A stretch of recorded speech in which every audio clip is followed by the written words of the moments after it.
let's get the ball rolling. Okay. Okay, this chair is comfortable.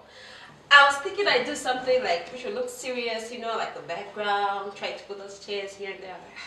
Anyway, I want to be comfy. Because firstly, I'm going to be talking about something which may be a little bit sensitive for some people. Yeah, maybe some health personnel will be like, why is she saying that? But no pun intended. This is from my heart and my experience. So firstly, let me introduce myself. My name is Faith Kyra, and yes, I've got 2 babies. So obviously, I know what I'm talking about. Okay, so I'm from Zambia. So obviously, I'm not representing the whole of the African continent. Okay, and I've had experiences where you travel somewhere, and then people are like, "Oh, you're from Africa." I'm like, Africa is a continent. Okay. And there are many countries in there. Hello. Yeah, so I'm from Zambia, and so let's do this. So we are going to talk about the differences between giving birth in Africa, Zambia, compared to giving birth overseas. Yeah, so I made some pointers because I don't want to miss anything. Yeah, I don't want to miss anything. So firstly, where I'm from, we don't have a lot of private clinics. So we have a lot of government clinics. Private clinics, on the other hand, tend to be very expensive. So most of us prefer to go to government clinics. Yeah. So when we're talking about government clinics, so you get to expect a lot of people there. So when you get pregnant, you get excited. Oh yeah, it's a baby, and oh my God, the media, the movies we get to watch, so many things we get to see. You find that you have this expectation of how you expect things to go, how your first maternity day will go, and it's somehow different when it comes to us. Yeah, so I had joined the baby care app. Yeah, so there on that app, I met a lot of different people, some from the United Kingdom, Asia, the United States of America, some from Nigeria, so many different countries. So I got to see how other people are treated, what they expect, and I was like, oh wow, this is really different from what I expect. Yeah. Flashback to some 10-15 years ago, men didn't want to come with us. Like, if you want to go for maternity, they're like, those stuff are for women. But now, I think with more education, men are more open, and mostly get to take them on the first day. So mostly, for us, it is only like the very first day that it is mandatory that you have to take your man. There you get to do blood samples, yeah, urine, you test for all those diseases, blood sugars, all those things, and then afterwards, that is it. So you will have like a nurse who is on duty that day, who will talk about everything that is happening. Yeah, compared to, so when I was on this app, I saw a lot of people, for them, like they had their own midwives, like they're like, okay, my midwife is this one, so my appointment is this day. I was like, oh, really? For us, there's only this day. Like, when it is maternity day, it's this day you go. And then you find there'll be a lot of women there, and there'll be this one person who will be talking to all of you, not one in particular. The only time that you get to be talked to in private is when you're doing maybe some tests. Yeah, those things. And so it will even be very inappropriate to take your partner or your husband when you're going each and every month. Yeah, so most of the time, like, you just go with your partner or your husband on the very first maternity visit, and then afterwards, then that's it. So you get to envy, because you get to see that other people will get to have that experience where they get to ask so many questions, and it is different with us because we won't really ask so many questions. I mean, how do you? Because most of the time it is things that are general. They won't really ask you about how you want your birth to go, like all those things, like what are your expectations. For the only thing that we know is that, okay, you're pregnant, 9 months later, 40 weeks after, then you give birth. That is it. But then you find this, oh, okay, I want this, I want gas, I want the epidural. I literally had to know about the epidural on the internet. Yes, like on Facebook and baby, I was like, what? There's even epidural. So this time around, I go to the clinic and then I'm asking them, I'm like, what do you do if you want an epidural? And they're like, you want to have a C-section? But I'm like, does it mean that the epidural is only for those people who want to have a C-section? So mostly, when you talk of pain tolerance, girl, if you're gonna give birth here and you're not going maybe to a private clinic or hospital, then you better get ready. You're not going to expect anything like gas, anything like epidural, whatsoever.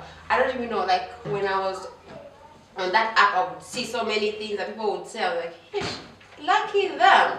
And then, so I think there are maybe 2 or 3 practices in the country that maybe offer epidural, because I saw one app where they say offer epidural birth services, something like that.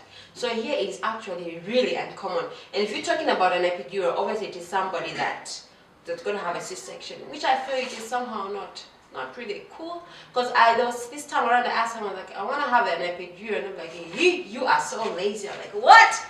What are you talking about? I'm lazy. Because I want to reduce the pain, telling me I'm lazy. Oh wow. Yeah.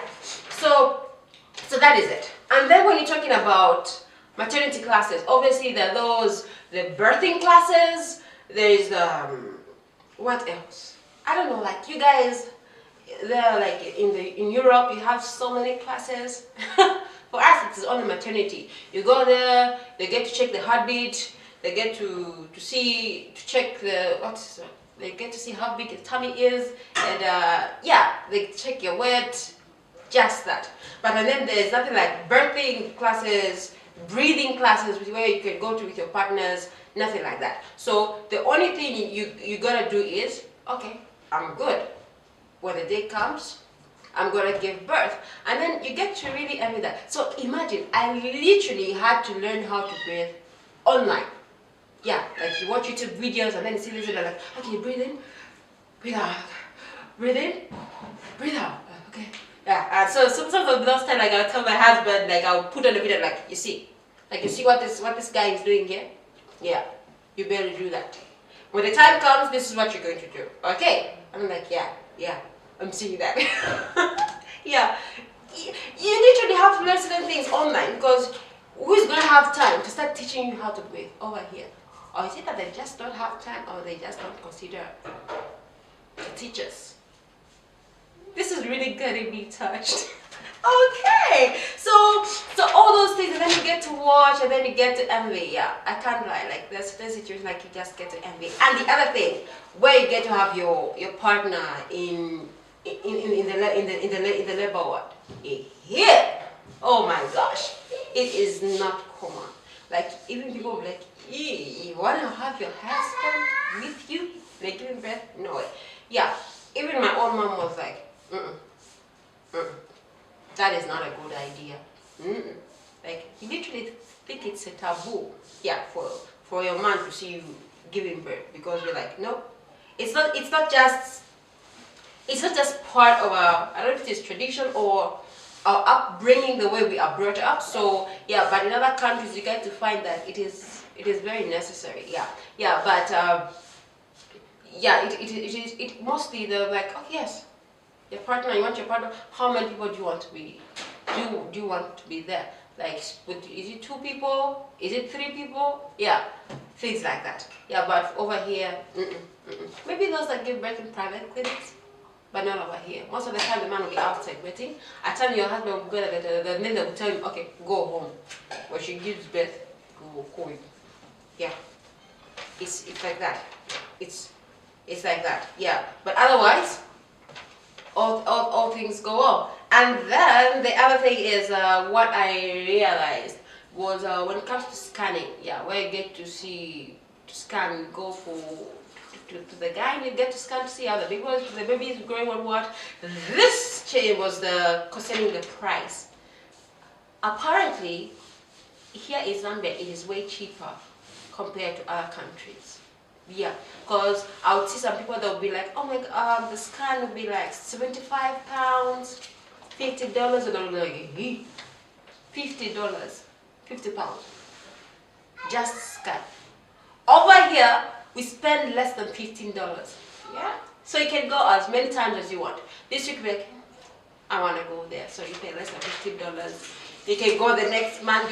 If you want, you can go like, yeah, there are a lot of private practices, yeah. And then if it is other places, some government clinics actually charge, but you find that it is less than $4. Yeah. So it is actually really cheap. So on that one, I really liked it. I really enjoyed. Yeah. So it's cool. It's cool when it comes to the price. Yeah. And maybe the other thing, when you are preparing for labor, when you are past like 38 weeks, there will be like okay, we are planning food. Yeah, like you guys over there, you plan food for your partner. What onesies, yes, all those things. Yeah, we also plan. Yeah, well, you plan for the nappies. Yeah, the outfit the baby will wear when going home. All those things. Yeah, but obviously, why should I pack food? Food for who? Food for my husband. What will he be doing? Why isn't he packing my food for me?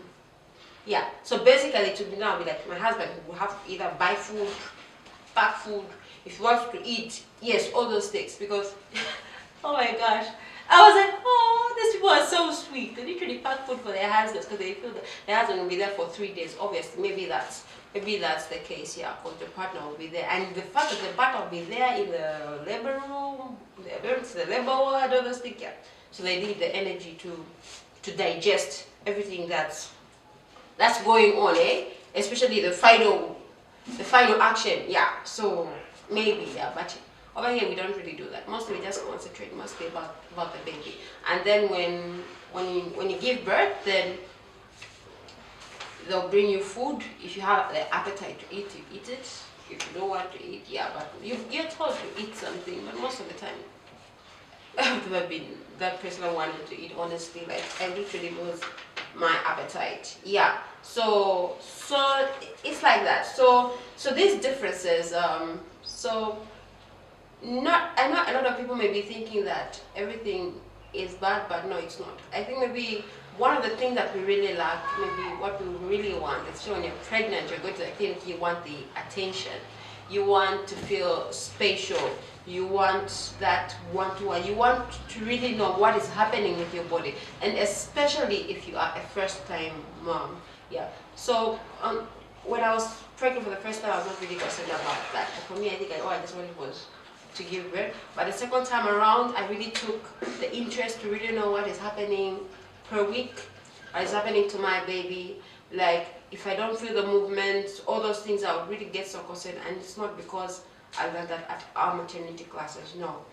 I literally learned that online on the apps that I joined, like Baby Care app, a very good app that I would recommend to you. And no, it's not paid for, it's not a paid advert, yeah. So it really helped me. I learned a lot of things, birthing classes, things to look out for, all those things. Yeah, at our maternity classes, we taught here what to look for when you're in labor, when you're progressing, all those things. But oh, thank God for Google, yeah, for YouTube. I got to learn a lot of things. But otherwise, the important thing is that here we are today.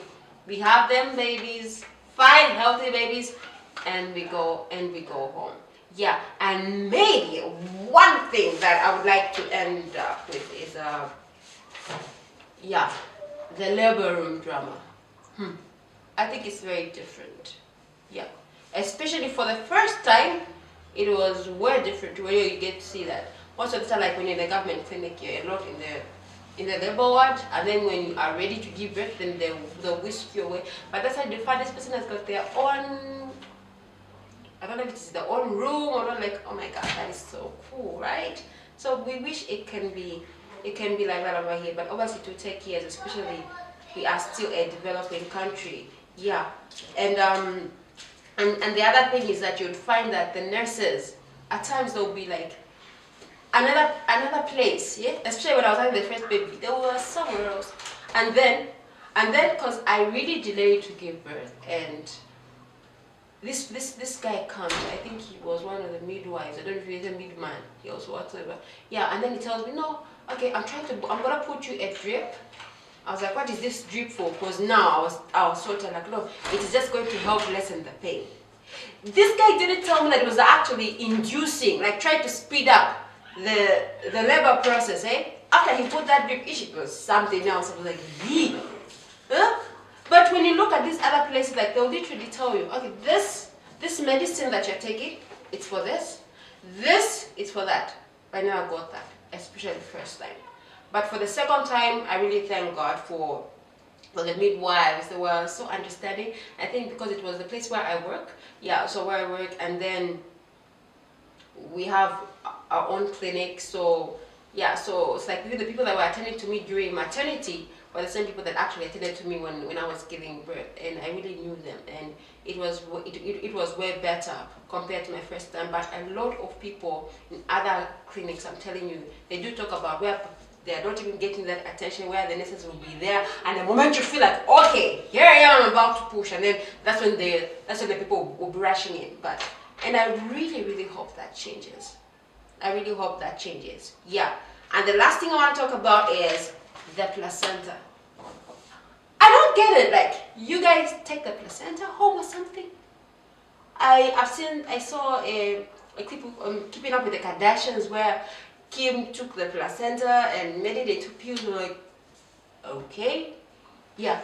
Like over here, we literally don't even know what a placenta looks like. You just see it in pictures, and that is it. What they do with it, whatever happens, we have no clue.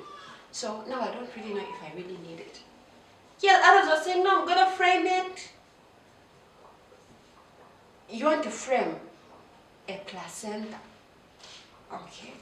Others, no, I'm gonna take it. Some people, I wanna eat it for the proteins, for the nutrients. This world never ceases to amaze me. But yeah, that is it. So tell me, how is your experience like? Are we really different? Yeah, but like those are the things that I really noticed, and I was like, wow, we really are different. Yeah. So that is it for this episode. Yes. So if you've got anything that you would want to hear about, something that you'd want me to talk about, yeah, I'm here. You can send me a message and we'll see how it goes. But otherwise, if you really enjoyed this, please click the subscribe button.